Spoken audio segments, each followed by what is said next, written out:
Hello everyone, welcome to my channel Hriday Ramdhanu. আজকে আমি চলে এসেছি আমার বিয়ের দিনের সকালের ব্লগ নিয়ে। বিয়ের দিনের সকালে প্রথমেই আমাকে একটি লুক ক্রিয়েট করা হয়েছিল এবং এই লুকটি সাধারণত সবাই এখন বলে বৃদ্ধির সাজ। তো বৃদ্ধির সাজে আমিও সেজে নিয়েছিলাম। আর বৃদ্ধির সাজ হবে সাদা লাল শাড়ি হবে না, সেটা কী করে হয়?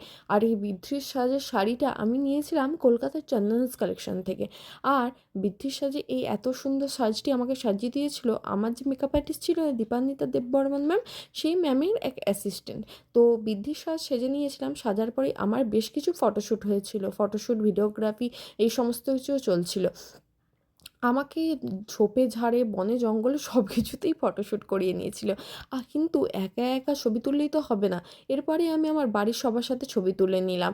বেশ কিছু ছবি তোলার পর তারপরে আমি শুরু করেছিলাম আমার বাড়ির পাশে যেই পঞ্চানন ঠাকুর আছে, তো তার পুজো দিয়ে আমার সকালের এই বিয়ের কাজ শুরু হয়েছিল।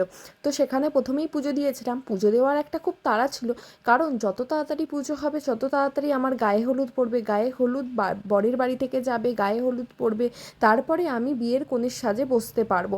আর মেকআপ আর্টিস্টদেরও এখন খুব তাড়া থাকে, তাই আমি সবার প্রথমেই সকালে উঠে কিছু ফটোশ্যুট প্রথমেই করে আমি পুজোতে বসে গিয়েছিলাম।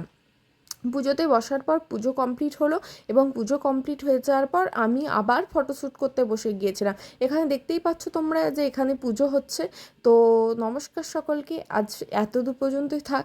পরের ব্লগে আমি নিয়ে আসছি আমার গায়ে হলুদের সমস্ত ভিডিও নিয়ে। গায়ে হলুদ এবং বিয়ের সমস্ত ভিডিও থাকছে। নমস্কার সকলকে, সবাই ভালো থেকো, সুস্থ থেকো, টাটা।